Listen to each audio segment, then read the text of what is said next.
And first of all, I want to thank Herbert Kitchell for putting this conference together, as well as the Duke Political Science Department, Duke Center for Latin American and Caribbean Studies, and the Duke UNC Latin American Politics Working Group for supporting this event. Today, I'm pleased to welcome you to the final event of the Frontiers of Political Science Conference, focused on Latin American party systems. In this roundtable, we will have a discussion with 3 young politicians in the region about some of the current topics affecting parties and political systems in the region. We are fortunate enough to count with the participation of Federal Deputy Tábata Amaral from Brazil, founder of Revolución Democrática, Carolina Pérez-Dattari from Chile, and soon enough, Deputy Samuel Pérez from Guatemala will be joining us. I also want to thank all our speakers for taking out some time in their very busy agendas to have this conversation with us. And then after the main sets of points and questions, we're gonna have a Q&A session with some of the people that are looking at us through Facebook and through Zoom to have a little bit more of a discussion. So feel free for everyone in the audience, feel free to leave your comments and questions in the chat box. So just to get conversation started, I want to present myself. My name is Mateo Villamizar Chaparro. I'm a 3rd year political science PhD student at Duke. I'm jointly with Diego Romero, who is a 5th year political science student here at Duke. We're going to be the 2 hosts of this small event. So if you have any questions or anything, just let us know.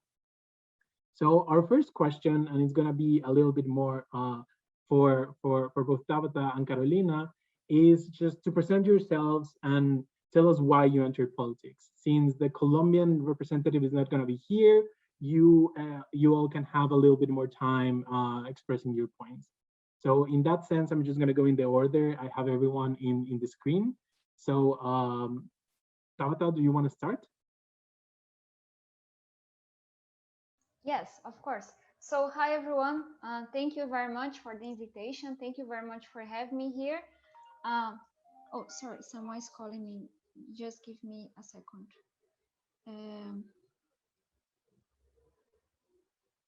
Can we switch positions? I just need to fix something. 1 second. Thank you. Sure, Carolina, do you want to go first? Yeah, no problem. Hi, everyone. It's very nice to be here virtually. And it's very nice to speak about Latin American politics, which I think are being very, very exciting these days. So I think there's a lot to talk about. First of all, I'm Carolina Pérez. I'm 32 years old, and I'm part of a political party called Revolución Democrática, Democratic Revolution in English. And it's a party that emerged from the student movement, which I was part of. And I think it emerged from a generation that has been fighting for public education in my country for at least 15 years. We had 2 big kind of revolutions in Chile regarding the student movement, which was in 2006 and then 2011.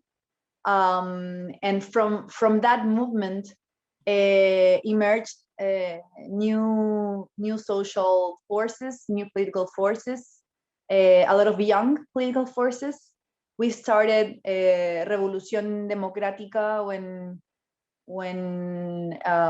in 2013, 2012, and in 8 years we were able, just this weekend, because I'm very happy because of this, so I'm gonna tell it.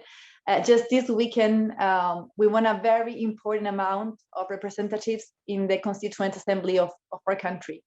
So we won more constituent, I don't know how to say this in English, but more people in this assembly than the center-left traditional coalition. So that puts us in a very, very good moment or good fit to negotiate also regarding the new government. So it's a force that we started kind of 10 years ago, and I think when I was 22, so I was in university, and then 10 years after, we are able to emerge with a lot of force in the political scenario. So basically, I entered politics because as a student at university, we saw all of inequity, not only in our educational system, but also health system.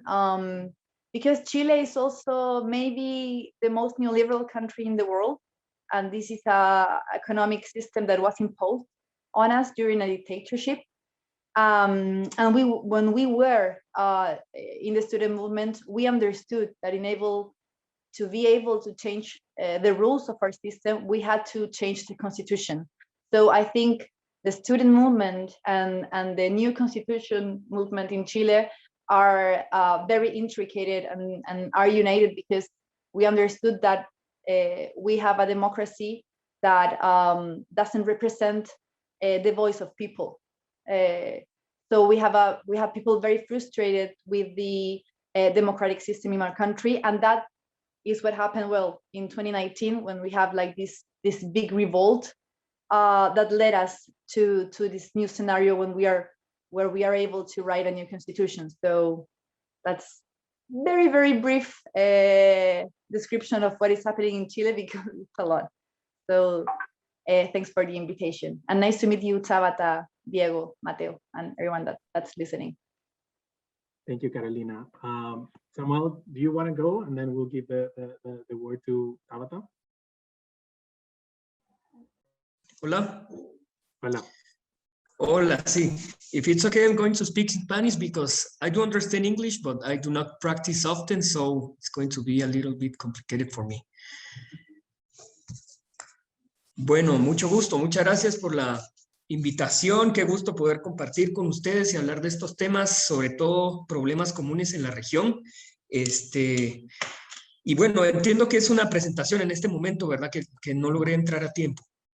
Bueno, yo tengo 28 años, soy economista guatemalteco. En este momento soy secretario general del partido político Movimiento Semilla y diputado del partido, un partido político progresista muy reciente. Acabamos de inscribirnos hace un par de años. De hecho, nuestra inscripción fue unos meses antes de iniciar el proceso electoral. Logramos algunas victorias importantes para nosotros y nosotras, sobre todo en distritos que habían sido tradicionalmente muy conservadores. Ganamos el primer lugar en el Distrito Central, donde yo participé, y otros colegas en otros importantes. Yo, digamos, tal vez el impulso para poder participar en política creo que es similar al de otras personas que se han involucrado en nuestros países, en la región, casi que por imperativo ético, ¿verdad? Yo soy estudiante de economía. Cuando era estudiante de economía, tenía interés en conocer un poco, en ponerle rostro a algunos datos de desigualdades, de condiciones de vida de las personas, de condiciones de pobreza y pobreza extrema, entender un poco mejor qué significa vivir con menos de $2 al día. Y bueno, hicimos un viaje con algunos colegas para conocer un poco esta realidad en Guatemala, que no es diferente a la realidad de nuestros países en la región, y es absolutamente devastador, ¿verdad? Luego, después ya no como estudiante de economía, sino que como profesor de economía, es muy frustrante tener que ir actualizando los datos e ir viendo cómo aumentan la pobreza cada año o cada vez que se mide. Y saber que estas son decisiones políticas, no es casualidad. La desigualdad no es casualidad, las condiciones de pobreza. Y entonces, como yo había estado participando en asociaciones estudiantiles, yo fui presidente de la Asociación de Estudiantes de Económicas en mi universidad durante 3 años. Pues el paso natural para mí fue involucrarme en la construcción de un partido político y participar. Y pues por el momento pues nos da mucho orgullo saber que estamos tratando de innovar en términos políticos y tratar de desprendernos de las prácticas políticas tradicionales, pues que no somos ajenos tampoco en Latinoamérica.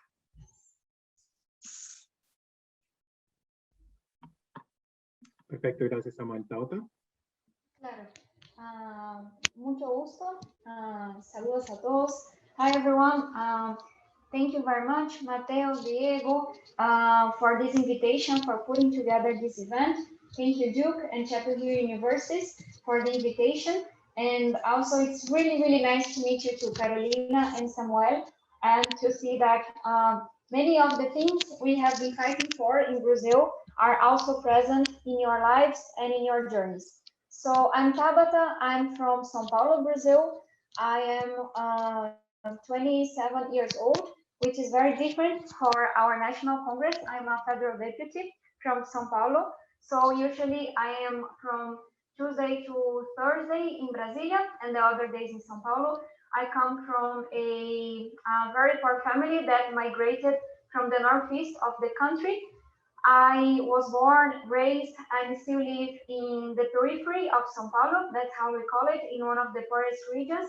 I had one very great opportunity in education that completely changed my life for the entirety, which came in the form of a math Olympiad for students from public schools that gave me a scholarship in a very good private school that gave me access to many opportunities, such as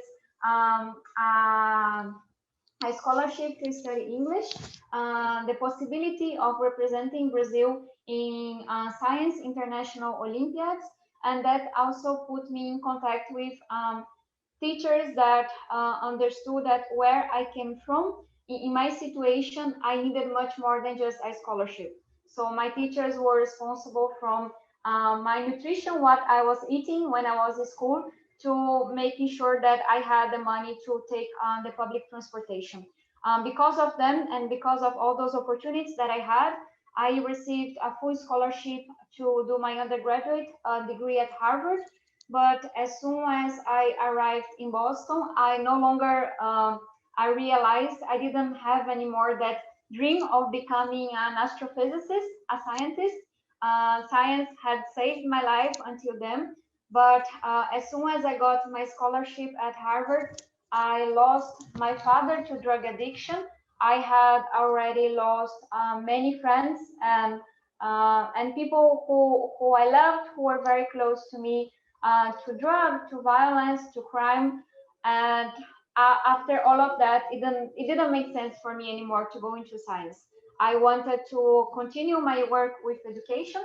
So I think that was when I started calling what I had been doing for a few years as an activism. I had already been a teacher. I had helped organize movements, protests, but I never saw my work as a political work. In fact, I didn't like politics very much. In the neighborhood where we live, in the community where we live, we still have vote buying. It is still common that every 2 years, a man who is not even the candidate will come and tell you that they have divided the community, they have divided the occupation, and you should vote like that. And well, that's not very inspirational. And besides that, and just a point to Carolina, I'm so excited with the gender composition of the elections they had.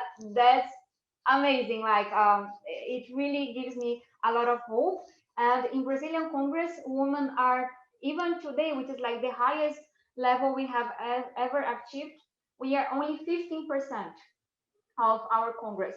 So growing up, I would look at the TV and I would see those white men who were much richer, who were very conservative, and I didn't think that what they were doing was something that I could do someday.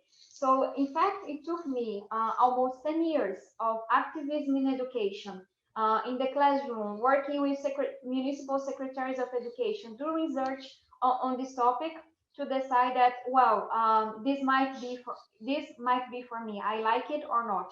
So when I came back from the United States after 4 years, I continued my work with education.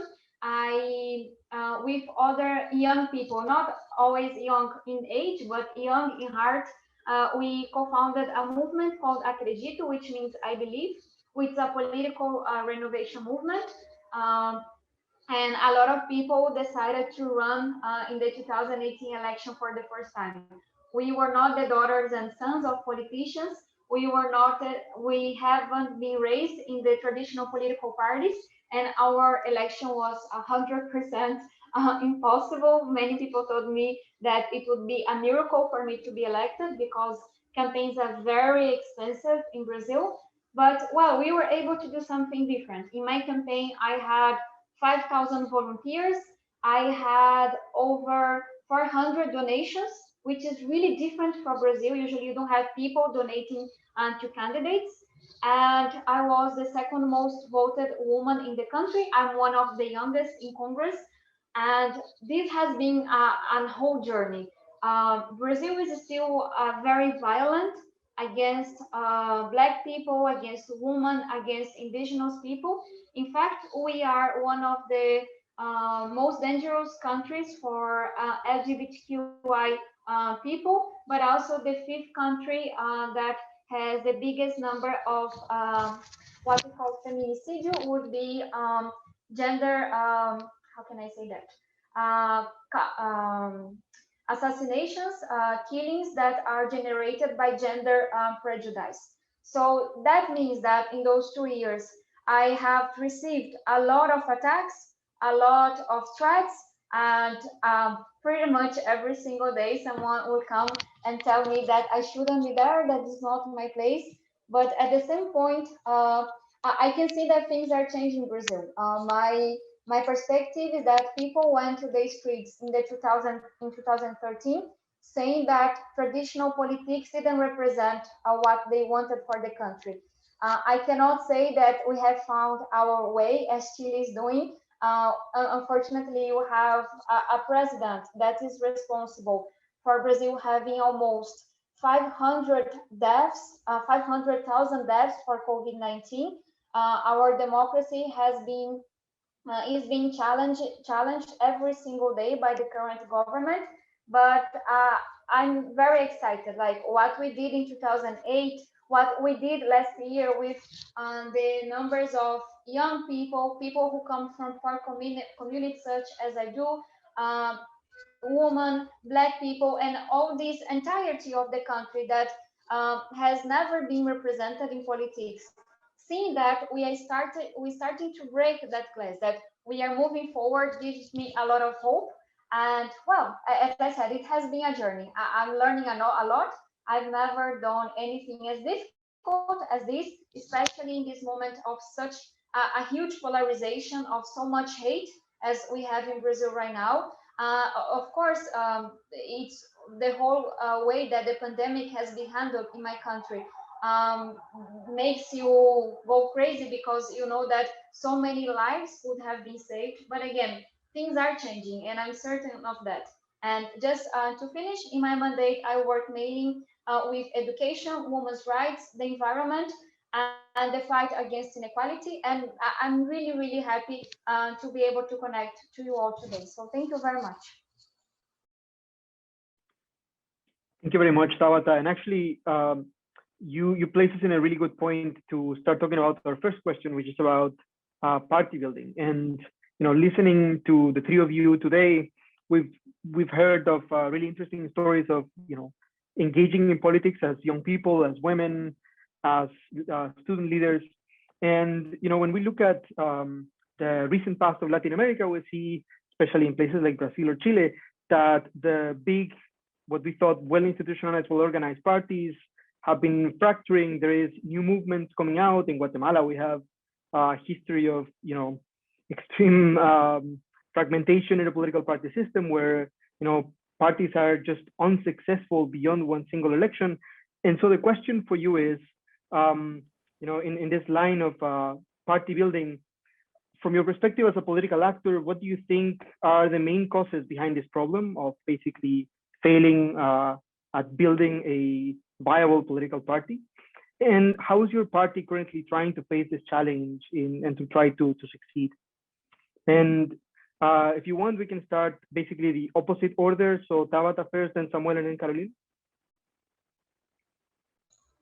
I'm very much looking forward to hearing to Carolina and Samuel, because the party system in Brazil is one of a kind. We have the biggest, probably we are the democracy that has the biggest number of parties represented in Congress. This is 24 right now. So we have 35 parties in our country, 24 have Congress representation.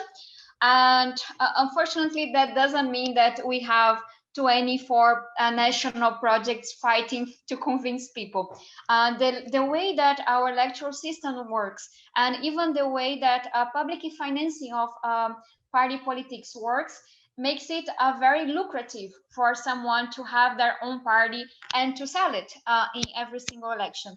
Of course, this doesn't apply to all the parties, but the huge majority of the parties we have in Brazil don't have an agenda. It's really hard for you to say whether they are in the left or the right, and they make a lot of business, and they have found a lot of way of in a very non-transparent way having access to public money. And just to make it very clear, I'm in favor of public financing of campaigns, because I know that candidates such as myself need that in order to be able to run, but I pretty much didn't have access to public financing when I ran, because this money is in the hands of the owners of those 20 and so parties we have in Congress today. So just a few comments. Having such a big number of parties makes it really hard for a government to run the country, which forces every government that is elected to build a coalition that is very far from having one agenda. And we saw that in the years that PSDB was in power, but also when PT was in power as well. A second thing that's important to remark is that maybe because we have so many parties and people don't see themselves represented in those parties, our politics is very personalistic. So people vote for the person, not for the party. And well, speaking now as a political scientist, I believe in the importance of political parties to build strong democracies. And that's not exactly what happens in my country when you have so many, but at the end of the day, people vote for someone and not for a project. And just one thing that's to give an example, our current president, Bolsonaro, has been in 8 parties throughout 27 years. So just one example for you all. And the third thing is that, well, parties have and I think that speaks to the fragility of our democracy. They have a very hard time being democratic themselves. We don't have rules in terms of how many years someone can have, can be in power, can be in the leadership of a party. So it's very common for you to, and we call the party leaders as party owners for a reason. They have access to a lot of public money. They don't have to tell you how they are spending that money. They can be in power for 20, 30 years. Many times they will sell their support, and it's really hard for people who come from minorities in terms of representation. Even though, well, women and Black people are the majority of the country, it's really hard for those people to have a say in the political party system. So we are fighting a lot, and I think all those movements that started to act in Brazil, they are important because we have been asking for more democracy, for more ethical practices in the parties, for my space, for my dialogue, for more inclusion. In terms of my party, maybe it makes the point. So I am affiliated to PDT, which would be the Democratic Labour Party in Brazil. During the campaign, my party was very much for a social security reform, but because it was in the presidential race, but once it lost the race, they decided to move their position because of party politics. And they told me that a few months later, and when they told me that I should vote against what the party had been fighting for and what I have been positioning myself for, and I told them that I couldn't do it because, well, I was following my convictions, I had my word. They threatened to expel me. I said they could expel me, I still wouldn't change my opinion. And 1/3 of the party voted the way I did, but I was the only young woman among those people. So they saw it as a personal disobedience. And because, well, the young woman should say, we say in Portuguese, like, abaixar a cabeça. We should just look down and do whatever those big old men are telling us to do. So they went to the media. They didn't expel me. I was the most voted person in the party. but they went to the media for months and attacked me and told lies about me and had very sexist positions. One of them even said that he felt like as a father who had been hurt, and I had to remind me that he never put food in my plate, so he was not my father.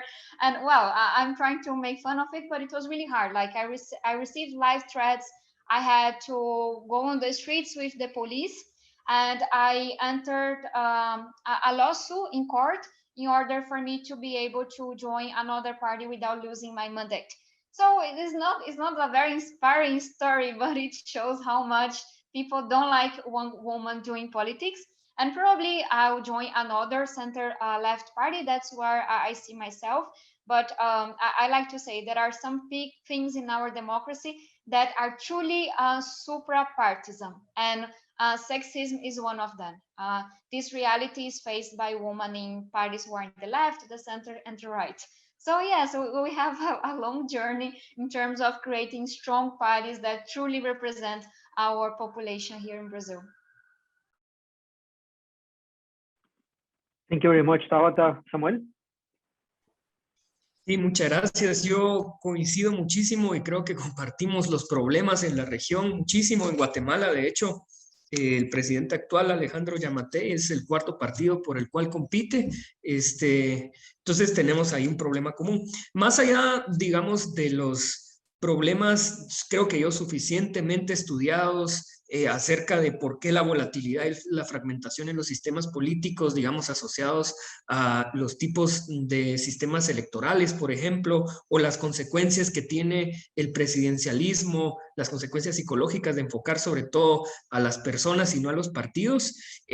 Creo que hay por lo menos un tema que no ha sido lo suficientemente estudiado y que creo que es causa de varios problemas que implica este tipo de debilitamiento institucional de los partidos políticos en general, y son las barreras de entrada al sistema de partidos políticos. Yo lo asocio mucho al mercado, digamos, como en el mercado cuando hay altas barreras de entrada para una empresa, lo que sucede es que se constituyen monopolios, oligopolios u otro tipo de imperfecciones. Lo mismo pasa con el sistema de partidos políticos, ¿verdad? Tenemos un montón de marcas que simulan competencia, pero en realidad son básicamente lo mismo.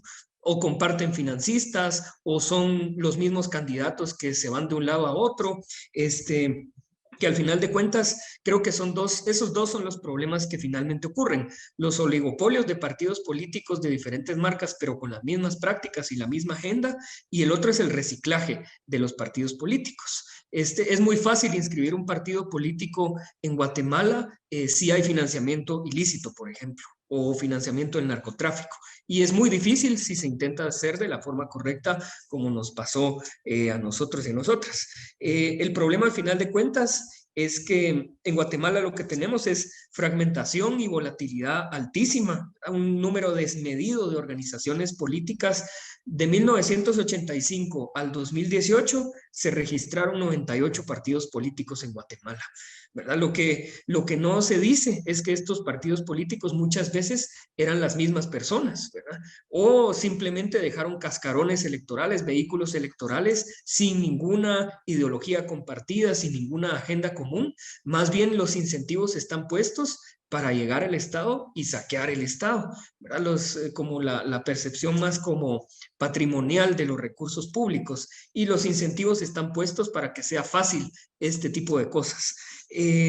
Digamos, otra de las consecuencias es que la vida promedio de los partidos en Guatemala es de 12 años aproximadamente, ¿verdad? Básicamente nacen, compiten, ganan o no, y ahí acaban y mueren. Ese es el ciclo de vida de los partidos y dura 12 años aproximadamente, con muy contadas excepciones, ¿verdad? En la historia, de hecho, de la democracia, reciente democracia en Guatemala. Otro dato importante es que de los 72 partidos que han participado en las elecciones, más de la mitad, 40 partidos, solo lo hizo para un evento electoral. Solo 19 han sobrevivido a esto. En Guatemala tenemos 19 partidos representados, y el problema es que no se queda solo en los bloques legislativos, sino que cada bloque legislativo está totalmente fragmentado, ¿verdad? Entonces hay diferentes facciones, a veces hay 3 diputados por bloque legislativo y son 3 facciones, ¿verdad? Cada diputado representa una facción diferente. Esto es Peligrosísimo porque lo que nos dice es que no hay una conexión real con una visión compartida ni del mundo, ni del país, ni de una agenda legislativa o política hacia dónde se impulsa un partido político. Más bien los tenemos identificados como el partido que responde a la agenda del narcotráfico, el partido del oficialismo que responde a la agenda de la corrupción, los partidos extremadamente, digamos, dedicados al saqueo. Entonces, ese tipo de cosas más que de identidades políticas o de ideologías políticas. Entonces, ese es un problema, digamos, el reciclaje a partir de altas barreras de entrada, y el otro es lo que yo menciono como barreras de entrada que constituyen como oligopolios de partidos políticos. Hay barreras de entrada en lo económico en Guatemala, no hay financiamiento público para los partidos políticos que se quieren inscribir, y la organización, los requisitos que son muy fuertes, digamos. El primero es tener organización partidaria en 50 municipios y 12 departamentos del país. Y el otro requisito es lograr firmas de por lo menos 25,000 personas que se vayan a afiliar al partido político. El problema es que el costo de oportunidad para armar un partido político es prácticamente dejar la vida completa. Como una cuestión anecdótica, yo era investigador de temas económicos en mi universidad aquí en Guatemala. Yo tuve que renunciar por 2 años a mi trabajo sin recibir un solo centavo de ningún lado para dedicarme a armar el partido político. Y como mi caso le sucedió a varios integrantes del partido, por lo menos de la conducción del Comité Ejecutivo Nacional.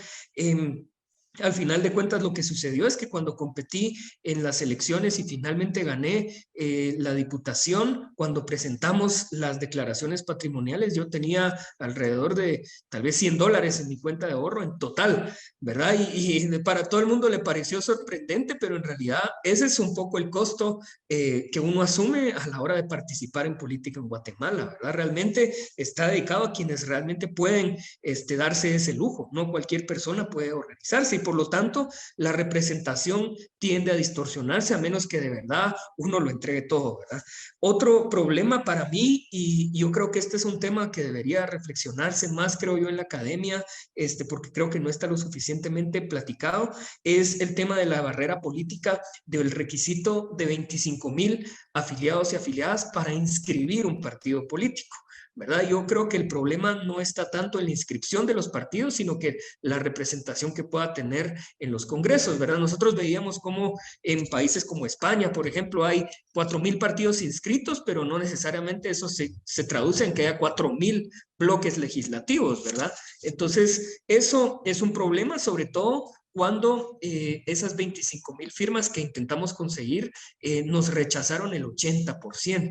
¿Verdad? Por oposición política en el Tribunal Supremo Electoral, básicamente. Yo no sé si ustedes, mi firma, por ejemplo, la rechazaron 2 veces porque supuestamente era falsa y no sé cuánta cosa más se inventaron. Yo no sé si ustedes vieron en Netflix un documental sobre Alexandria Ocasio-Cortez, donde a ella le rechazan precisamente para inscribir su candidatura, más o menos la misma cifra. Yo me sentí absolutamente identificado porque lo mismo nos pasó a nosotros y nosotras aquí en Guatemala. Otro problema que nos decían, por ejemplo, y la forma de argumentar por qué rechazaban estas firmas es, por ejemplo, que no tienen los registros unificados. El Registro Nacional de las Personas en Guatemala es diferente al registro de ciudadanos del Tribunal Supremo Electoral. Muchas, y nos pasó mucho con mujeres, con compañeras del partido, se inscribían con su apellido de casada, que es lo que tenían registrado en el Registro Nacional de las Personas, pero se afiliaron cuando no estaban casadas y no hay conexión entre ambas bases de datos. Entonces rechazaban la firma de una vez, por ejemplo. Entonces ese tipo de cosas sucedían muchísimo, ¿verdad? No hay figura en Guatemala no hay figura de simpatizante de un partido político. Yo puedo simpatizar y simplemente dar la firma para darle el visto bueno para que se inscriba, sino que simplemente la figura de afiliado o afiliada, y eso implica otro nivel de militancia y muchas personas deciden no afiliarse al partido. Es un poco difícil romper esa barrera. El proceso en sí mismo, como una barrera burocrática, es muy arcaico. Para lograr las firmas, por ejemplo, necesitamos llenar una hoja de afiliación que solo tiene 10 espacios. Cada hoja de afiliación tiene que estar firmada por un abogado, por una persona del partido, lo tiene que aprobar el Tribunal Supremo Electoral, y eso hasta llegar a las 25,000 personas, que en realidad son 100,000 porque rechazan el 80%, ¿verdad? Y nos dan para poder hacer todo eso básicamente un año, ¿verdad? Realmente es complejo. Yo creo que estas barreras de entrada realmente desincentivan la participación y no logran conectar la representatividad real de las mayorías sociales, por ejemplo.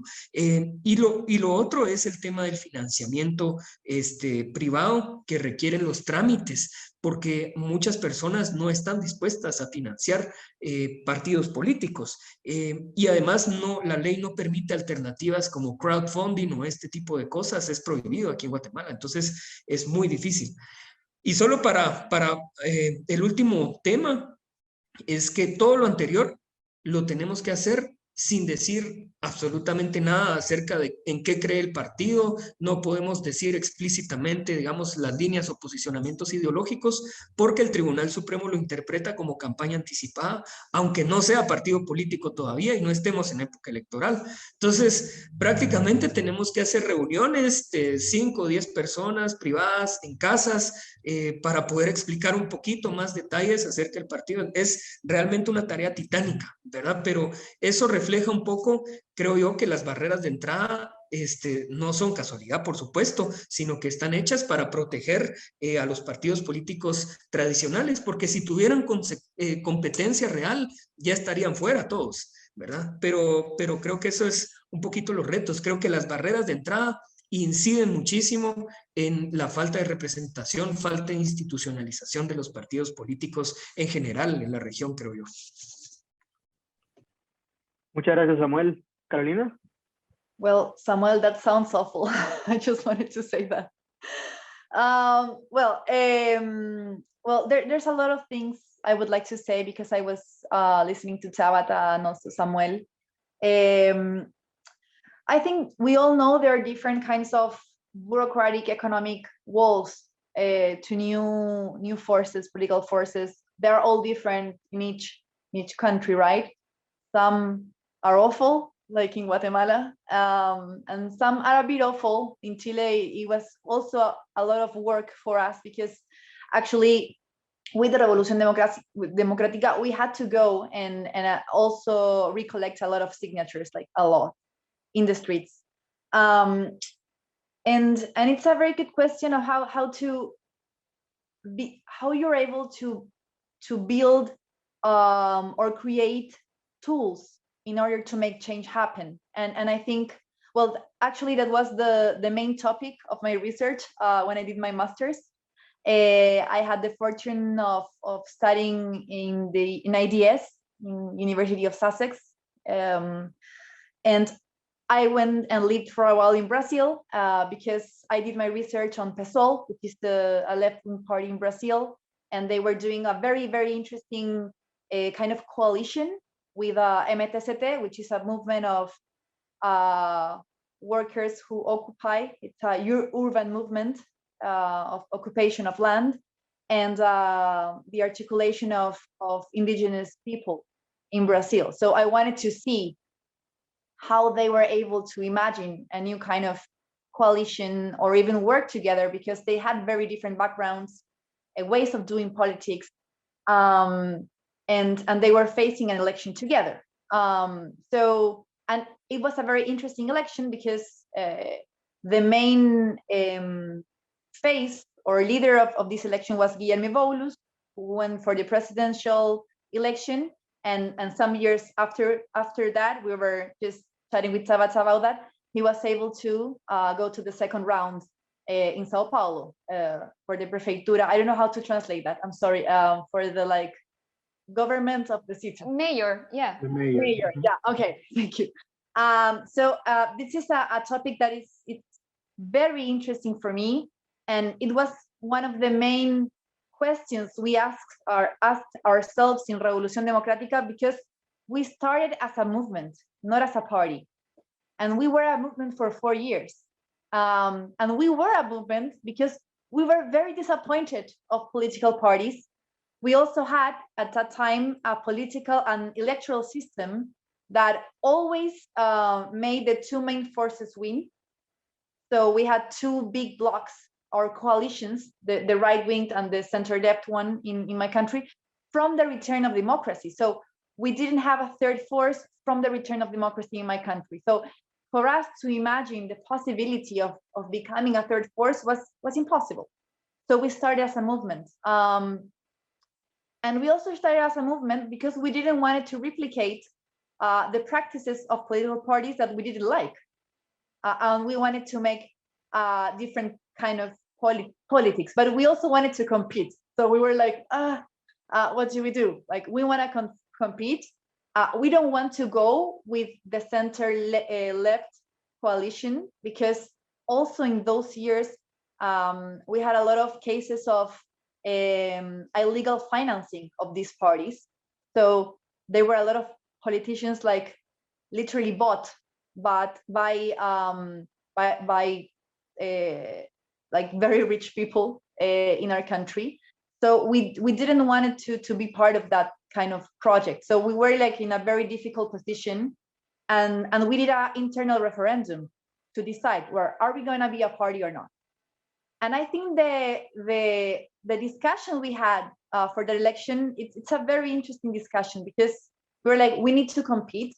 We don't like the tool of being a party.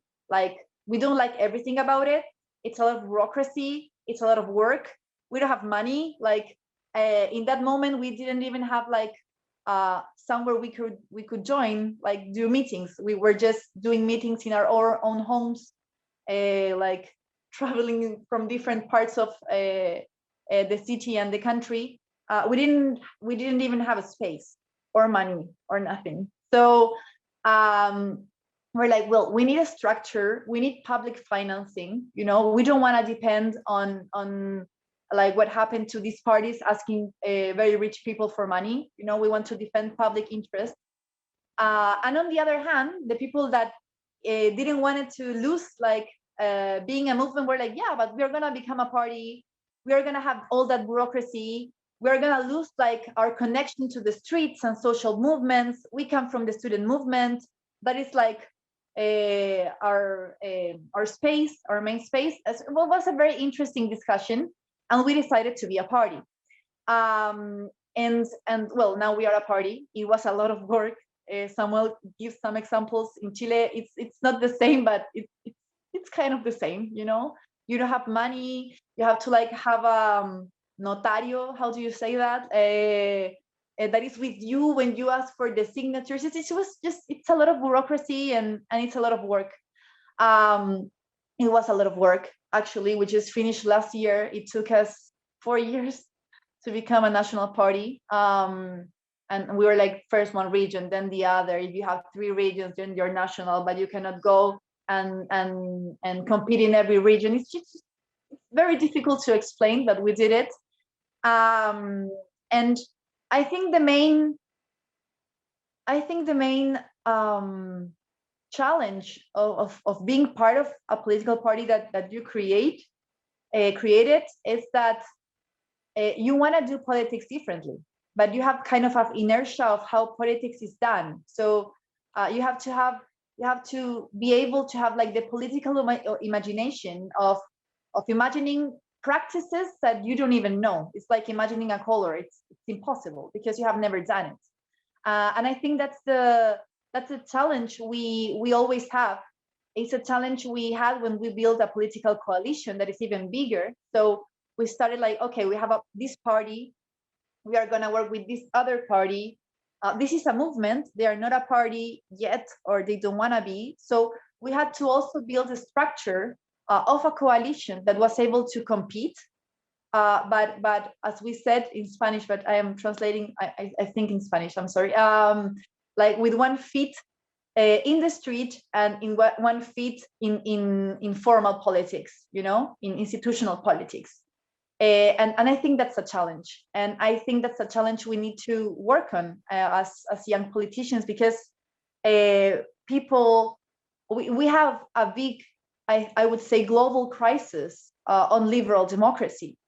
we need to walk towards more participation, different kinds of participation. And I take what Samuel just said, like when we started Frente Amplio, that is our coalition right now, we were like, okay, if people want to be part of it, do they have to be part of one of the organics within?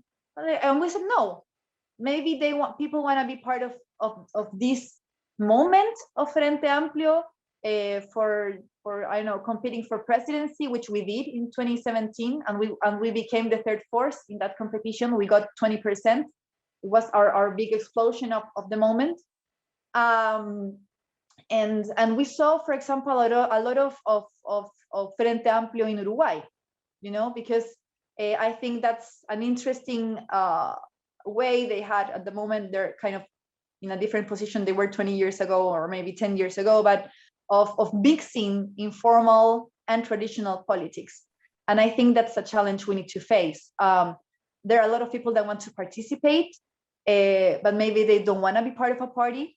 Maybe they don't even want to be part of a movement. Maybe they participate in their neighborhoods, but they can be part of a coalition. Maybe they're in a student union and they want to support, for example, presidential candidacy, or in this, or what we just had in Chile, that was a different set of lists for the Constitutional Convention. So I think that's the biggest challenge, and it's also a challenge to incorporate different kinds of participation cultures, and that's what I loved about being in Brazil, because they had PSOL, which is a political party, and they have practices of a political party that you can like or dislike, but also you have MTCT, and MTCT has a very, very different way of organizing the activities they do, the kind of like militantes they have. And then you have the articulation of indigenous people, which I think are crucial. Like indigenous people are crucial to like what I think democracy should be in the 21st century, not only because of the recognition of indigenous people, but also because of for example, how they understand environment, which is very different and very important in the global scenario of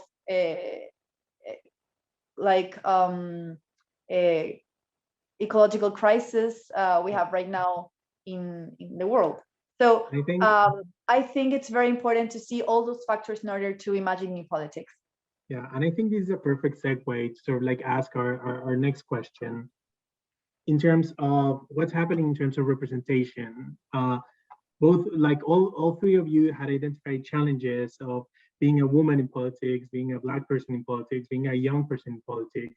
So I just want to go a little bit farther into that and just ask you, what are the main challenges like women and other people with non-traditional ethnic backgrounds face when they decide to run for office? What are some of these barriers you faced and how did you overcome them? Although you already spoke a little bit about this. And sort of in your opinion, what would be the most effective way to reduce these barriers? I'm gonna give the word first to Tábata, since she has a pressing time issue. So please go first, and then we'll continue with Samuel and Carolina. Okay, thank you, Mateo, and thank you, everyone. So very briefly, because I have 2 minutes. So first, I'm speaking, from the standpoint of running as a young woman. And it's just, I just want to remark how much that has been present in my day since the very first day I told people I would run. I remember that in the very beginning of my campaign, this old lady asked me for a certificate of proof that they had let me run, as she told it. And when you look into Brazilian history, it has been less than 90 years since women were granted the right to vote and to be elected. And 30 years ago, women could not have a credit card in my country. So I understand it, but we need the change to be faster than it is right now. And of course, the campaign was harder for me because I was a woman. No one thought I had a possibility of winning, also because of what Samuel and Carolina already said. but because they would always say that I was not strong enough. I will not hit the table, as I say in Portuguese, and defend my positions. And one thing that's important to say is that in this whole polarization that we have in my country right now, and with the financing of fake news and so on, it always amazes me how much, both in the left and in the right, when someone disagrees with a position of mine, they will tell that I'm doing that because this old man told me to do so. And if they are in the right, they will say that this old man from the left, and if they are in the left, this old man from the right. But like, people have a real difficulty of understanding that, well, I think for myself, and my mandate is as legit as yours are. So this questioning is very constant, and again, things have been aggravated by the presidency of Bolsonaro, because he has no shame in showing how sexist he is against other female politicians, against the press. But I've heard in Congress session that I was stupid, I was not intelligent enough, I shouldn't be there, that was not my place. So that's a big, like, those things matter, and they make a lot of women reconsider 1,000 of times before they decide to actually go into politics. And another thing that's important to say, I mentioned before, but Brazil is a very violent country, and we have lost in recent years important female political leaders because they were women. We had Marielle Franco, we had Ceci Cunha, we had many examples in last year's campaign. We just had a transgender woman that had to leave Brazil because of the threats that she has received. And as I told you before, I have received threats myself. And when someone disagrees with a position or doesn't like me for whatever reason, they will never bring arguments. They will talk about my personal life, they will talk about my appearance, they will say, and they will threaten my life, and they will threaten me of rape and things like that. So I'm just giving a few examples to say that the cost is too high. The barrier of entrance is very high, and I'm well aware that things would be much worse for me was I Black, was I a transgender woman. And I understand that those barriers are so big that for some people, they actually have no chance in the campaign. But even when you are able to go beyond that, as so many people have been able to do that in Brazil, there is a constant movement to silence you, to make you think twice before you say what you think again, to make you think twice before you occupy a place of power. And well, there is only one way in which we can combat that, which is to have more women in politics. We have to show those people that we belong here, that this should be, speaking about the Congress, this should truly be the House of People, which is not in Brazil. So I have co-founded a movement called Vamos Juntas. Vamos Juntas in English doesn't work so well. Let's go together, but we have how to say that only for women in Portuguese and Spanish. And we supported over 50 candidates last year. 11 of them were elected. The majority of them were Black. We have candidates with disabilities. We had transgender women as candidates. And well, to show that this change has started, and I'm very proud of the work we are doing with this movement. And because again, as I said, and as Samuel and Carolina also told, there are some problems with our party system that are truly super party. They happen the whole political spectrum. And that's one that I don't think we are able to handle only from within. I do think we need movements coming from the society in order to change this situation. And only to finish, because I'm a little bit late, there is this study that I'm completely passionate about. It was conducted by researchers, female researchers from MIT, Harvard, Northwestern, and other institutions. It was conducted in India with 8,000 people. And it showed that in villages where female leaders were elected as the chief of the village, girls had better scores in math. They dedicated less time to house affairs, and they had bigger dreams because, and they tried to understand why, and they saw that this effect only worked after the second mandate of the woman, because people were for an entire mandate saying that she shouldn't be there. That was not for her. But then eventually they were convinced that, well, politics was also for her. And because seeing a woman in a position of power changed the whole way families look toward their girls. So just to say that I translate this study with a phrase that goes like, with women in power, girls have bigger dreams. And I think that goes to everyone, like with more Black people in power, with more LGBTQA+ in power, with more people with disability, with more everyone in power, we'll have our children being able to see themselves there and having bigger dreams. So I'm sorry it took so long.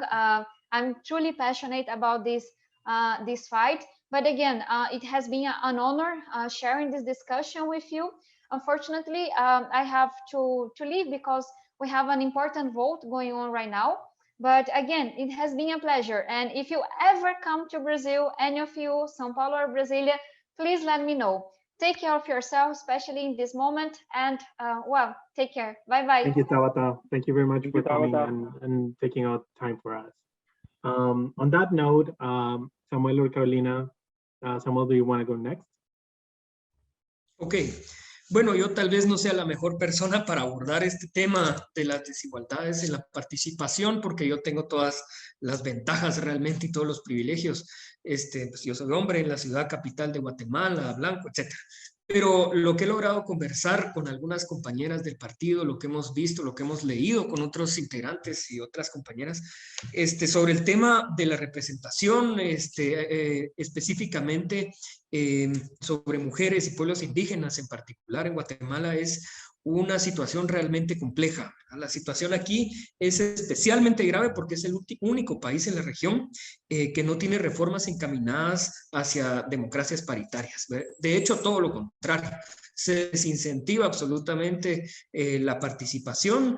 Muchas veces, digamos, por comentarios y toda la experiencia que comentaba Tábata anteriormente, pero también porque el sistema de partidos políticos un poco responde hacia eso, como la ley electoral casi que pone una camisa de fuerza a cómo deberían ser los partidos políticos y no permite otro tipo de innovaciones. De hecho, cuando armamos el partido, metimos reglamentos internos y estatutos del partido que eran muchísimo más democráticos y no nos los aceptaron, ¿verdad? No los aceptaron, sino que tiene que ser una lógica muy jerárquica, porque así ha funcionado siempre, ¿verdad? Entonces es un poco complicado combatir con eso y si no, no nos iban a inscribir de todas formas, así que pues no nos quedaba de otra más que acatar esa parte. Sin embargo, es posible ir tratando de hackear un poco la ley electoral y de partidos políticos en Guatemala, aunque los esfuerzos muchas veces terminan enfrentándose a otro tipo de barreras de otro nivel.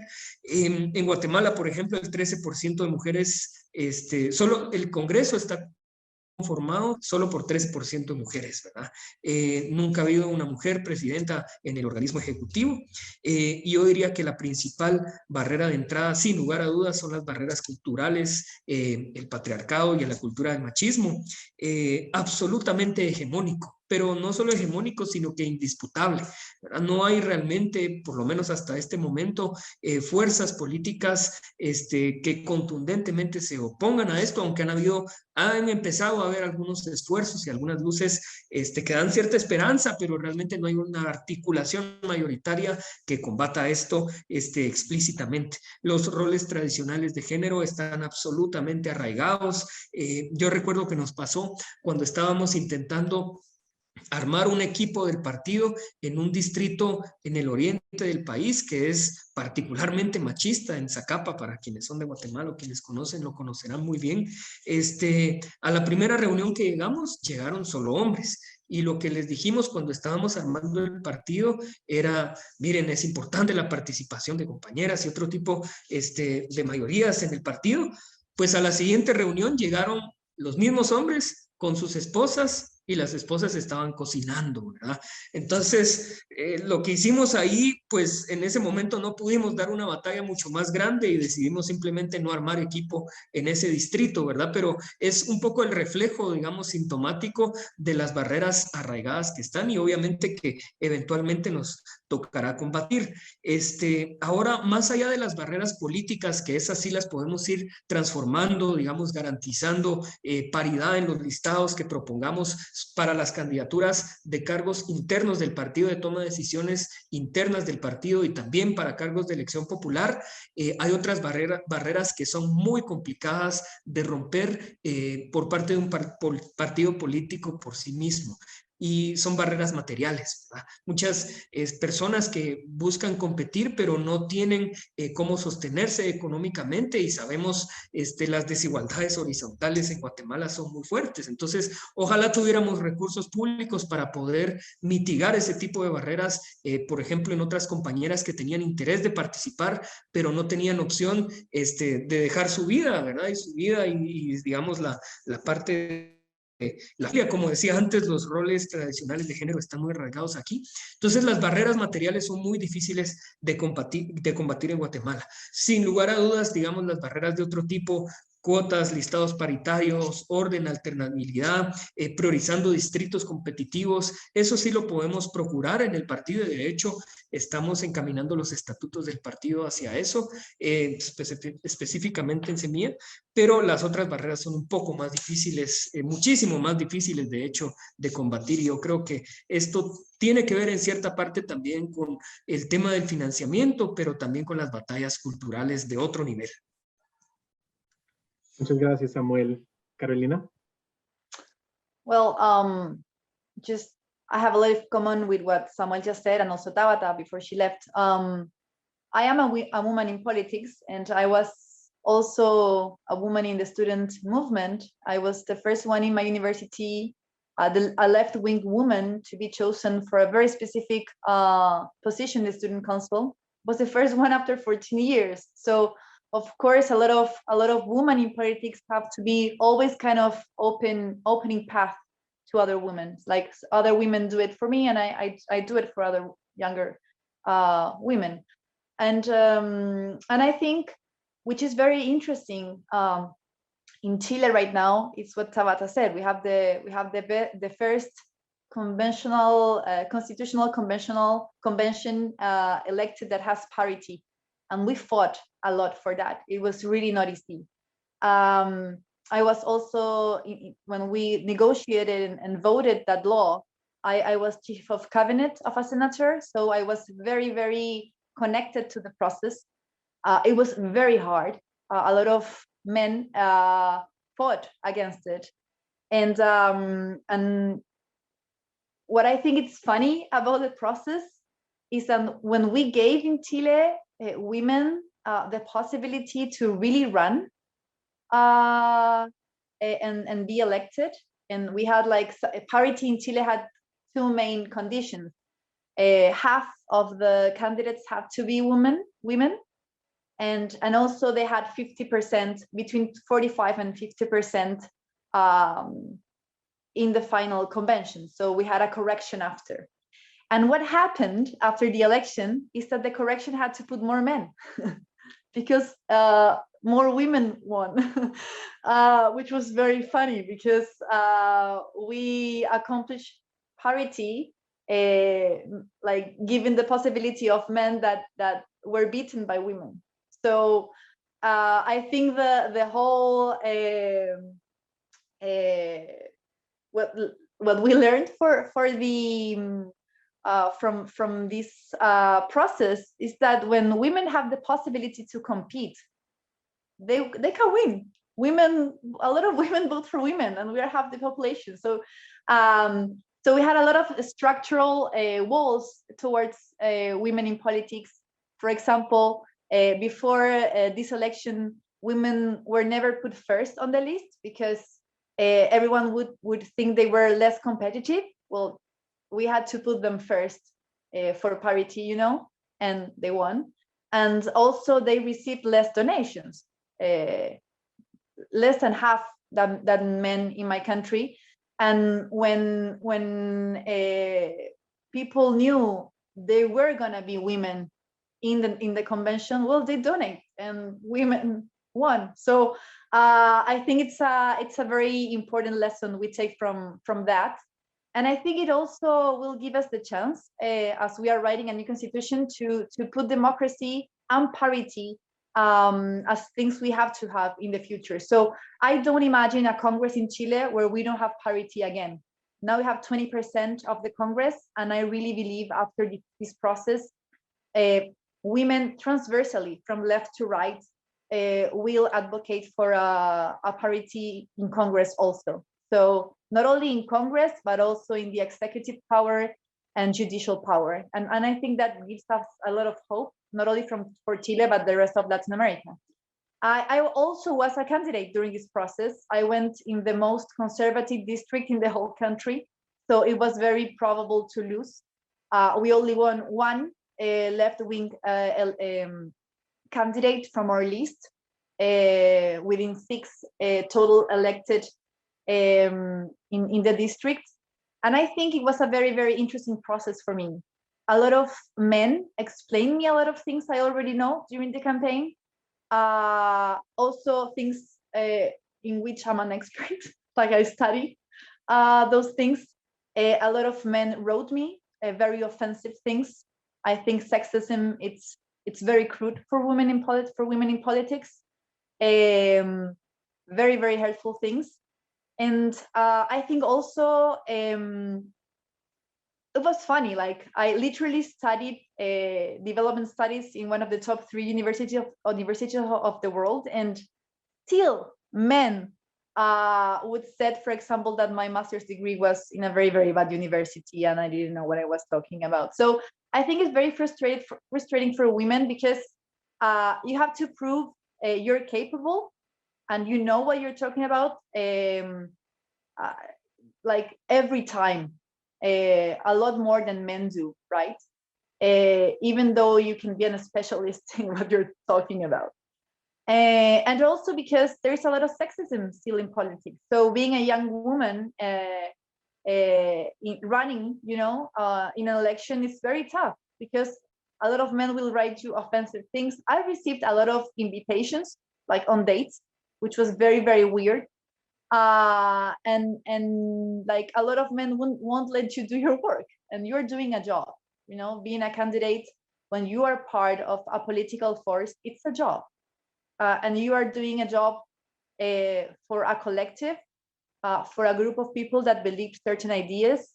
So there are a lot of people that won't let you do your job. And that's very frustrating, I think, for a lot of women. And also for young people. And I think this is more transversal. We had a lot of young people, for example, from LGBTQ plus community. I always have a lot of trouble saying that. I'm very happy I said it correctly. We were the party in Chile that had the biggest amount of candidates that were bisexual, trans, that were homosexual in the whole country, and that also meant a lot of work. Letting those people speak for themselves, and don't being judged or receiving violence, which happens a lot. And I think the other thing I would like to highlight in the process is that we also had a quota for indigenous people. So it is the first time in our democracy that we are gonna have an organ that has a quota for indigenous people, which are 9 recognized in Chile, but are more, like, Mapuche people, I think they have like 6 seats, and then you have Aymaras, and then you have all the others, Rapa Nui, etc. And I think that is gonna be also very important, because I would like to repeat what Tábata said. When you have role models, you can see your dreams will be bigger. And we do have a dream gap between men and women, between Black people and white people, between indigenous people and people that don't recognize themselves as indigenous. So I also hope after this this kind of prefiguration of what democracy could be in Chile, we will have a Congress with half women and also a Congress with indigenous people sitting there and making the laws of our country. And I think that could be a really, really nice prefiguration of democracies all around Latin America. Like, it's no longer acceptable not to have parity. It's no longer acceptable not to have indigenous people recognized, in a democracy. And I think that will eventually make a lot of young people that are watching this process be able to participate more in every aspect of life, not just politics. So I think what is happening in Chile, for me, it gives me a lot of hope. And I just hope little girls and are watching this process and thinking, well, I can be president of Chile. I can be in Congress. I can do whatever I want. I think that is very, very new for us in Chile. Thank you very much, Carolina. And now going from formal representation and how you from your parties and your platforms have been able to represent a broader spectrum of the people that actually live in the country and to make the government actually reflect what the population looks like, we go to a topic that is sort of related, which is how political parties find linkages with the population. And one of the things that Latin American political parties have done traditionally, with some obvious examples in Mexico, of course, with the PRI, is clientelism. And this basically vote buying machine that use all sorts of different instruments to get people to vote for them, not necessarily granting them representation. And so the question for you is, what do you think can be done basically as political actors to start competing against this vote buying machine? And how do you run a successful campaign that doesn't rely on that and that can actually break the cycle of linkage of parties with citizens, but without the representation that represents? And let's start with you, Carolina. Okay, I think that's a very, very difficult question. And also it's interesting because in Chile, for example, we have a very, very debilitated right that didn't even win the third. They needed to block some things that the other majority can put in the new constitution. So that happened in the election. Also, new left-wing forces had better results than traditional center-left parties, which is very new. But also, we had another list called the People's List that hate political parties. Like they come with all that narrative, anti-political parties, anti the powerful, we the people, and they won a lot of seats, like a lot, which leaves like the rest of people that were trying to do formal politics a bit like, oh my God, what is happening? Like, we are very, very confused right now. I think they are confused as well because nobody thought they would have this kind of election. Like, they had a they won like 20 seats, which is a lot, and gives them a lot of power. And these are people that never were in formal politics. These are people that come from more popular neighborhoods. So many of them don't have studies, like undergraduate studies. And also they come from like a narrative of the revolt that is a bit more violent. I wouldn't generalize, but a bit more than other parties. And I think it's very interesting because we are facing in Chile the creation or not of a new government that we hope is not right-wing, because we now have Piñera and we have a lot of people like Chile is starting after the pandemia. We have 2.5 million people like just like I will say it in Spanish, a punto de caer en la pobreza. Like they're gonna be poor, in vulnerability. Also, we have a government that repressed and was violent to a lot of people during the revolt. So we have people died, many young people lost eyes, or were sexually violentados sexualmente during the revolt. So we have a lot of like open causes regarding that. So we need a government that is not right-wing, and we needed to, in order to make the new constitution, like have a parliament that will make new laws, and we needed in order to like fight inequalities in this country, which are very, very big. Despite what people think of Chile, many economists puts us with the money of the super rich first in inequality in the whole world. We are always in the top 10. So we have people in here that live like in Germany and people that live like in Congo. And that is the reality of Chile, you know? So I think what is interesting about clientelism and the question you just asked is that isn't happening right now, because the People's List won like virtually without money. They have less than $1 for vote, which is crazy. Right-wing parties put a lot of money. Like I had a bit of money because I'm still in a small party regarding public financing, and I think I competed with people that had 10 times the amount of money I had in the district, which was the most conservative one, and we have the first majority of the right-wing party in Chile in my district, which is kind of exaggerated, like regarding the other part of the country, but they had a lot of money, and I think that this election gave us the hope that people are starting to see more than clientelism. I think we are like in a new kind of political moment where at least people in Chile understood that after the revolt things need to change, and I think that one big example we had was the previous campaign to the constitutional convention. That was the referendum, like, do you want to change the constitution, which is the organ you want to have, you know? And 80% of the people voted they wanted a new constitution. So I think we are having a complete reconfiguration of the political scenario in Chile.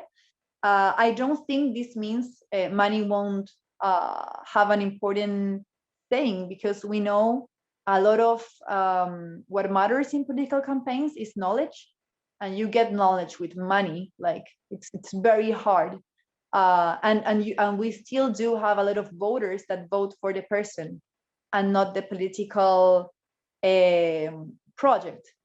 I do think people are starting to see the political project more, because People's List, nobody was known. Like they were like, everyone was people nobody knew, but people went and voted for the People's List.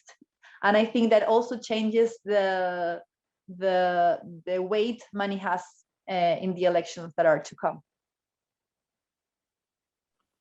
Thank you, Carolina. And I look forward, you know, there's a lot of academic researchers in this panel right now listening to you. I look forward to reading the papers about this really interesting experiment in democracy with the popular lists. Samuel. Gracias. Sí, yo no dejo de reconocer muchísimo el triunfo de Chile, nos inspira muchísimo en la región. Yo en esta parte específicamente sobre el clientelismo y este tipo de distorsiones que ocurren en la democracia, yo separo dos tipos de clientelismo para Guatemala, y también conectándolo tal vez con algo que decía Carolina.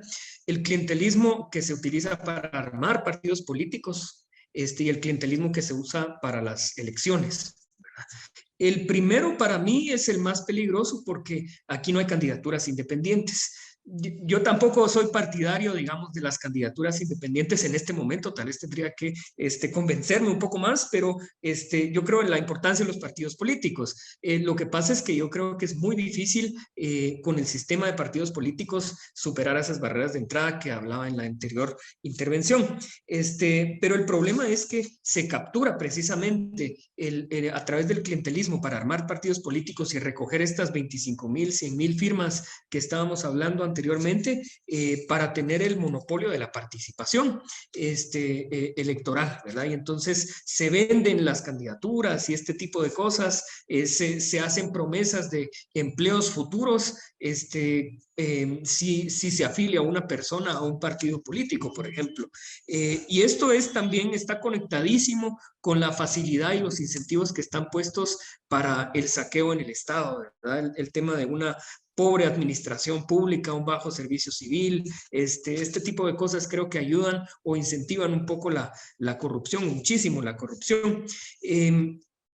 Yo creo que también ahora, esa es la parte del clientelismo que se utiliza para inscribir partidos políticos, pero el otro, el que se utiliza para las elecciones y las votaciones, tiene que ver siempre con condiciones de vida, ¿verdad? El 60% de personas en Guatemala viven en condiciones de pobreza, no están pensando realmente sobre cuál ideología les representa más necesariamente, y muchas veces el clientelismo da respuestas a problemas materiales inmediatos, sobre todo cuando tenemos un país que tiene menos del 8% de gasto social, por ejemplo, del total del gasto público. Entonces, yo creo que ante la ausencia de políticas sociales, el clientelismo muchas veces mitiga ese tipo de problemas en el cortísimo plazo y es un poco más fácil de que exista y que tenga algunos resultados. Además, está asociado muchas veces a las regiones más rurales y la mitad del país, la mitad de Guatemala es rural. Hay una correlación siempre, ¿verdad? Entre pobreza, áreas rurales, etcétera. Yo creo que esto también. Ahora, lo que puede contribuir también son los cambios en las tendencias sociodemográficas, ¿verdad? El país está entrando en una etapa importante de urbanización y esto creo que lo que permite y es una forma de combatir un poco estos fenómenos es que hay fuentes alternativas de información, ¿verdad? Hay redes sociales, el bajo costo de la difusión de los mensajes ayuda muchísimo, pero sin lugar a dudas es muy difícil de combatir así nomás. Creo que además el clientelismo electoral no siempre está asociado a mejores resultados electorales. Yo pondría en disputa esa, digamos, premisa. En Guatemala, por ejemplo, no necesariamente es la venta y compra de voluntades. Digamos, se asume que la gente, que la población es irracional, le van a dar algo material y va a llegar a votar necesariamente por eso, pero no es así, ¿verdad? Muchas veces lo que pasa es que solucionan problemas inmediatos, pero no se transforma necesariamente en votos para la persona o el partido político que dio este tipo de prácticas clientelares, digamos. Lo vimos en el 2015 cuando compitió Jimmy Morales, el anterior presidente, y ganó con un partido nuevísimo, y digamos, ayudó un poco el contexto nacional, era un outsider de la política en un momento muy convulso en Guatemala, pero eso significó que los partidos y las maquinarias clientelares no lograron superar esa digamos, resultado electoral. Entonces ahí, digamos, habría una primera duda si realmente se transforma el clientelismo siempre en mejores resultados electorales, y lo mismo pasó en las elecciones del 2019, ¿verdad? Habían auténticas maquinarias de millones de dólares, de quetzales, que no dieron los resultados electorales. Yo creo que sí tiene que ver un poco con las tendencias de cambios sociodemográficos, pero no necesariamente están asociados siempre a resultados electorales o a victorias electorales. En mi distrito, por ejemplo, aquí en la ciudad de Guatemala, hay prácticas clientelares de parte de quien ha gobernado la municipalidad de Guatemala históricamente por los últimos 20 años o más, pero eso no se traduce en resultados para las diputaciones distritales donde ganamos con el partido con Semilla, ¿verdad? Entonces también se pone ahí en disputa realmente esta correlación que se suele asumir que existe, ¿verdad? Yo más bien lo relaciono al conocimiento, al alto conocimiento que pueden tener algunos candidatos o candidatas, y por otro lado, al antivoto, ¿verdad? Ante la ausencia de deseos de llegar a votar por una persona que representa mis aspiraciones, muchas veces lo que sucede en Guatemala, el comportamiento electoral es explicado más bien por quien no quiero que llegue. Y la segunda opción es por la que voy a votar. Y eso, digamos, se refleja en las últimas elecciones en el país, ¿verdad? Por lo menos para la presidencia. Creo que también es un poco difícil cuando es el financiamiento ilícito del crimen organizado o las cámaras empresariales, porque eso distorsiona muchísimo la democracia. Sin lugar a dudas, el clientelismo está asociado a este tipo de financiamiento ilícito, pero de nuevo, yo creo que más bien es atribuido al alto conocimiento que algunas candidaturas pueden tener más que a este fenómeno. Entonces, yo creo que tiene que haber un proceso de eliminar barreras de entrada para eliminar el clientelismo que inscribe partidos políticos, y por otro lado el financiamiento público como una alternativa creo que podría ayudar muchísimo porque reduciría un poco los gastos en términos de campaña y permite mayor acceso a información, etc. Vale, Samuel, muchísimas gracias. Now, thanks a lot to both of you for these incredible insights regarding party politics in Latin America. Now we're going to ask some of the questions that we've been compiling from our chat and from Facebook, and feel free to answer them as much as you want. Since we didn't send it in advance, you haven't really prepared for this, so it's completely fine. For the people speaking and watching us, if you have any questions, please put it in the chat, and Diego and I will try to either bunch them or ask them to our participants before our time runs out. So the first one we have is actually from Professor Herbert Kitchell. And he says that you all identified some of the issues in party fragmentation in each one of your countries. But he's thinking a little bit more is, what about ideas? Can you think for your own country of a grand idea that could actually unite a lot of politicians and a lot of voters to rally around a single big party movement? So instead of like working in parties, thinking more of like ideas as being the sole insights for political participation. So since Samuel finished, Carolina, do you want to go first?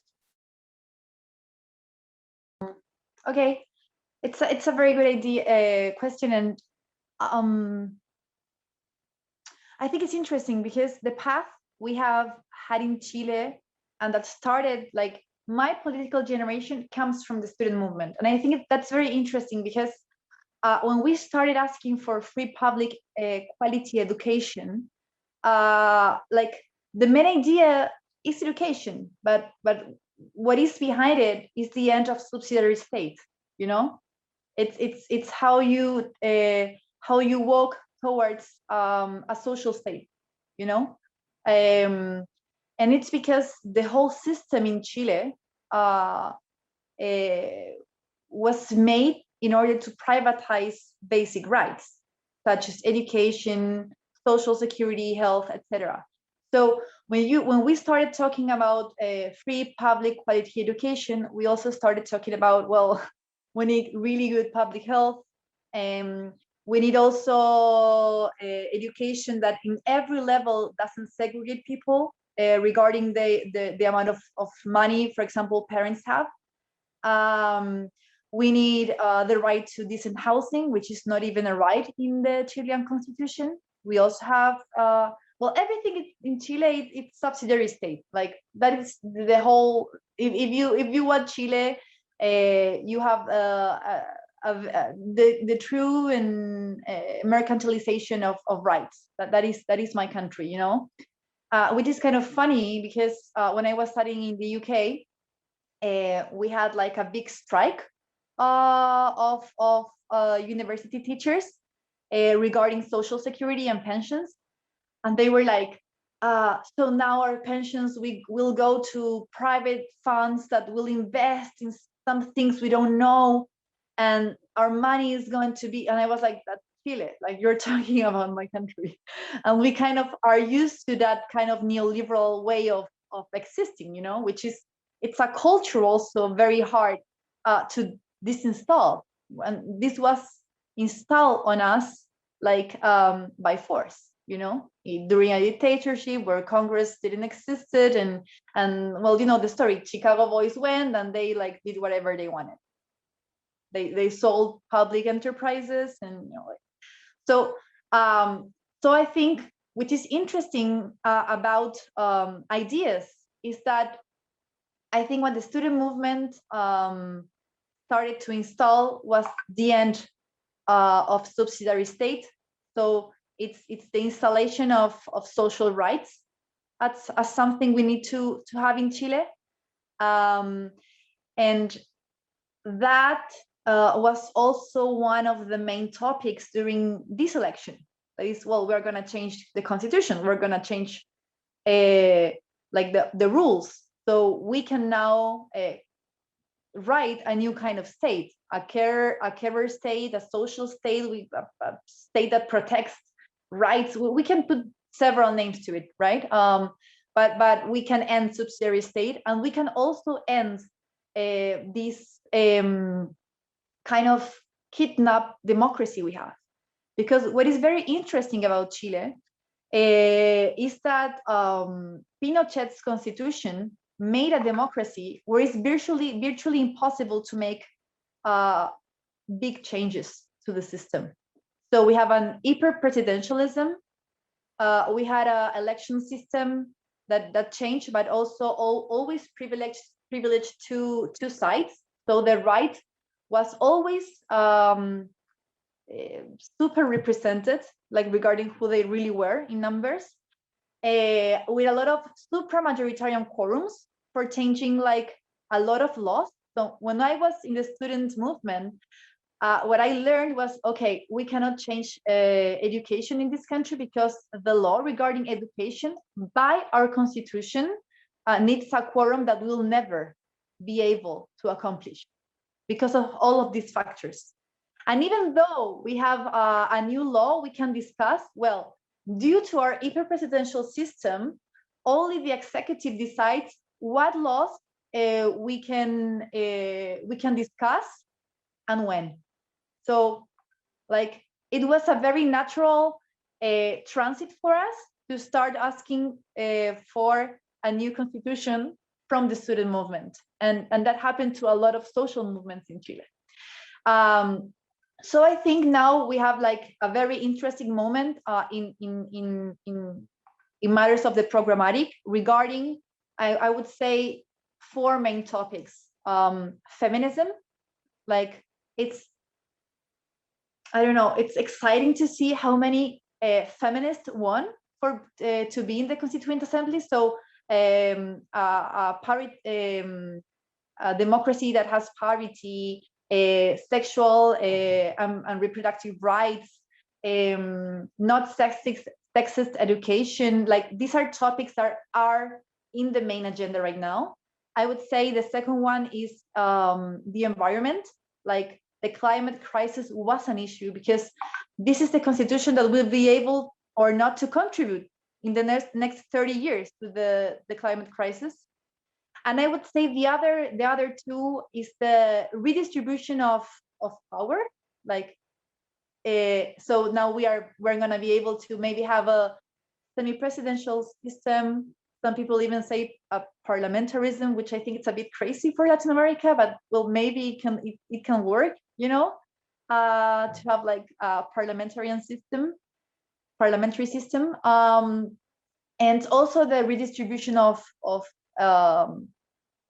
wealth, which is the main topic.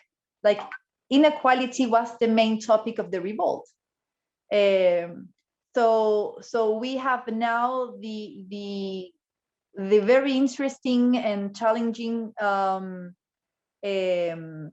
moment where we can really ask ourselves, what kind of state do we want? Do we want a state that really can take more money from the rich, you know, and invest it in public education, in public health, and redistribute wealth? Can we have a state that, for example, will have a lot of more protagonism regarding like not bienes naturales, I'm sorry, natural, how do you say it? But I'm talking natural about resources. I don't like resources because nature is not a resource, but bienes naturales comunes. And I think those are the 4 main topics, and I think the opposition now in Chile is trying to move towards move towards a program that will be able to win this assembly, to win with a constitution that takes these four main topics. And I think it's going to be hard. We need to cut you, sorry. We're going to have to, as good Latin American politicians, well, as bad Latin American politicians, we need to back out of the promise that we made at the beginning, which was to give you as much time you needed for replying, because we realized that we're actually short on time. So, you know, I'm very sorry, I apologize for that. So I'm going to move to a question now, a different question for Samuel, because our participants are very, you know, they have a lot of questions today. So Samuel, the question for you is, and this is also a follow-up on an earlier point, this question is from Nelson Ruiz. Money helps advertise your campaign to voters and get you noticed. Well, money in general, you know. But if you get a lot of money for your campaign, wouldn't voters be suspicious of your campaign being captured by interest? So Samuel, also to make it a little more disciplined, if you could do only 2 minutes, then I can, like, you know, let you know when you don't have time. Sí, sí, buenísimo. Voy a intentar hacer muy breve porque creo que la respuesta para mí es muy práctica con este tema en particular. Sin lugar a dudas podría generar suspicacia. Lo que pasa es que creo que sí tiene que ver más bien con el mecanismo de financiación. Con el partido lo que buscamos hacer es tener muchos financistas con pocas cuotas, con, digamos, poco monto por cada cuota que otorga, y no un pequeño grupo de financistas que dé una gran cantidad de dinero. También creo que para poder competir electoralmente no necesitamos tener grandísimas cantidades de dinero. Se puede optimizar muchísimo. De hecho, lo pusimos a prueba. Nosotros nos costó menos de $1 cada voto en el distrito donde yo participé. Pero claro que tiene que ver con las características del distrito, pero no necesariamente es la cantidad de dinero. Hay una, digamos, línea básica que nos permitiría operar y permitir que el partido se institucionalizara y pudiera hacer algunos viajes con más facilidad a los diferentes distritos del país, pero no es tanto el monto. Y yo creo que siendo absolutamente transparentes podría mitigar un poco ese problema de las suspicacias que podría crear este tipo de financiamiento más masivo. Muchas gracias, Samuel. También tenemos pues digamos, una pregunta para Carolina. Es de Ken Roberts, y él dice que given Chile's protest movement experienced 3 major cycles in 2006, 2011, and now in 2019, why was it so hard for the traditional left, the socialists, to respond more effectively to the demands of civil society? Okay, that's a very tricky. I will make it short. I like to talk a lot. Well, I really don't like. I have a lot of respect for the Socialist Party in my country, first of all, but I think they were also part of the problem regarding 2 main things. They were illegally financed during a period, you know, which was very problematic for new generations. And I would say that after the dictatorship, with the return of democracy, what we call the transition in Chile, they were very active in kind of gestionar the economic model the dictatorship left. So they didn't actually make a lot of changes to the economic system that was installed. And there we had a very different ideological view with new generations. And I think that was, we could see that as a generation mainly in 2006 with the called penguin revolution we had in Chile. And it's not of penguins, it's how you say like to students and in public education, because of how they dress, they look like penguins, so we call it the penguin revolution. And we saw a government that was very reticent to change the model towards social rights. And that was the first period of Bachelet. I think during the second period of Bachelet, they took a lot of the demands that were on the street.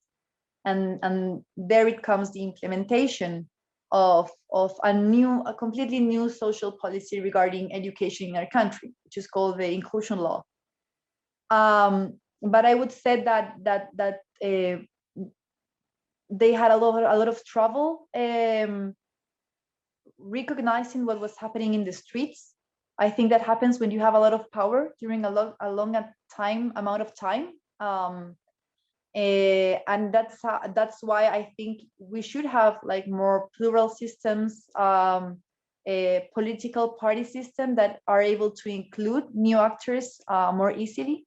In our case, we had to build another party in order to be listened. Like, you know, it was very hard on my generation. We're like, okay, the Socialist Party, they don't want to change educational policies. They are not listening to the generation that wants to end subsidiary state. We will have to do a movement, and we will have to do a party, and we will have to compete. And when we started winning, they got really afraid. So they kind of changed their views and policies. And I think that's healthy in a democracy, you know, to be able to have new generations coming. And I hope, like, when I am old, new generations are coming to say, well, we don't like what you're doing right now. You got used to power. So I think rotation is very, very important, you know, in order to have like the right incentives toward really listening what is happening in your society. And I think the political party system in Chile made many, not only the Socialist Party, but other parties as well. They weren't able to really understand what was happening because they were in the Congress for 16, 20 years, you know.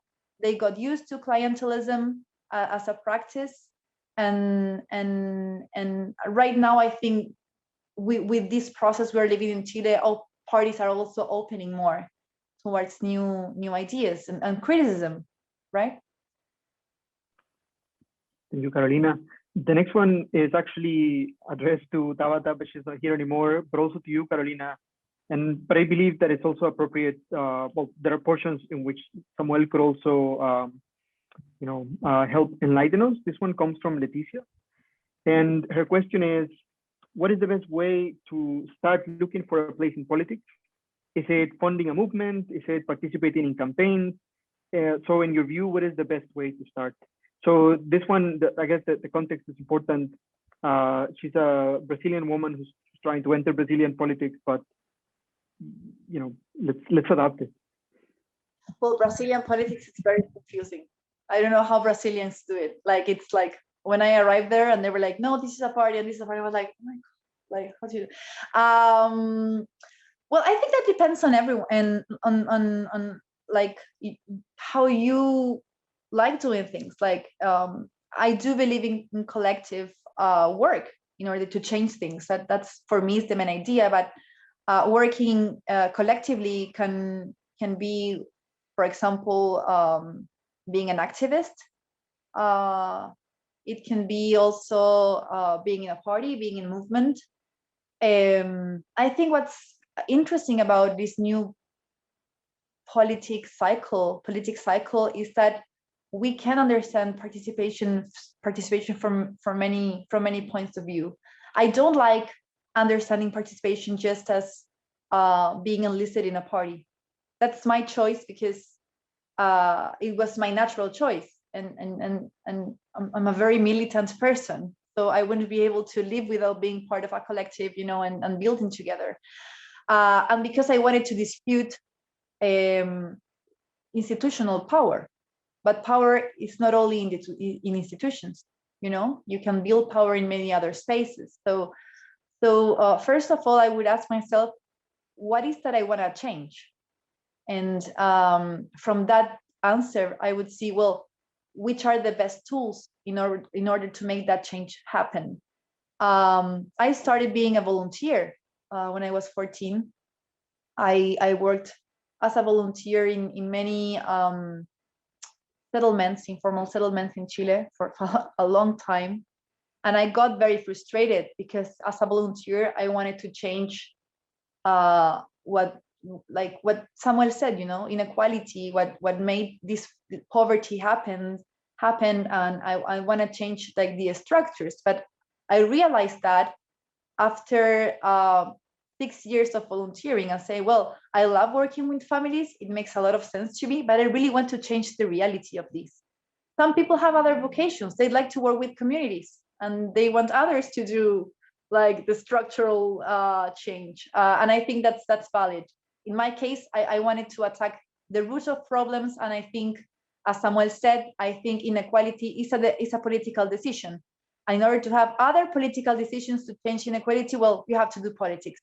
And in my case, that meant building a political party. I hope this political party won't become a very structured things. I also always have the temptation of saying I'm in a party that it's also kind of a movement. There are a lot of scholars talking about what are movement parties. There are a lot of examples around the world. Podemos was an example. Well, Más Madrid ahora. Even Semilla. I remember we invited a congresswoman from Semilla 2 years ago to Chile. She was in the revolt with us. I do think being able to build something that is more like a movement party, a party movement, it's very attractive as a form of having incidents in politics. Gracias, Carolina. Samuel. Bueno, yo tengo poco que agregar en realidad a lo que decía Carolina. Estoy totalmente de acuerdo con lo que dice y creo que tal vez una parte importante, y sí, es importante, tal vez a mí me hubiera gustado que me lo hubieran dicho antes, es que la disputa política no es simplemente electoral, ¿verdad? Y hay otros espacios de poder y muchas veces no es simplemente ganar mayorías dentro de las instituciones, sino que muchas veces es la batalla cultural y la batalla por el sentido común y por lo que consideramos normal y que no lo debería ser según nuestra visión del mundo, ¿verdad? Y realmente decir no es normal ver tantos niños y niñas en la calle pasando hambre, no es normal la desigualdad horizontal, no es normal que las mujeres en Guatemala ganen 3 veces menos que los hombres por el mismo tipo de trabajo. Este tipo de cosas es un poco las batallas que van más allá de simplemente ganar puestos de elección popular y creo que eso es un poco el fondo de lo que motiva la participación política, más allá de simplemente el hecho de querer participar y aportar, intentar hacer cambios en los países, en nuestros países, en Latinoamérica en general, ¿verdad? Yo creo que es un poco ese tipo de batallas más allá de lo formal y las mayorías que se forman. Muchísimas gracias, Samuel. And I think this concludes our event for today. First of all, again, a big thank you to our guests. I know that things are crazy in most of our countries, and just taking time to speak with us, we really appreciate it. I personally learned a lot about the different challenges and things that we discussed today about party formation, clientelism, and representation. And we hope to see you both, and also Tábata and Juanita, doing great things in your countries. Pretty much, you're already doing it. Just let's keep doing it. We also want to thank our guests and the people who are listening us through Facebook. And we hope to see you all soon. Saludos y feliz tarde para todos. Gracias, Diego. Gracias. Samuel. Qué gusto. Muchas gracias. Muchísimas gracias por la invitación. Qué gusto saludarles.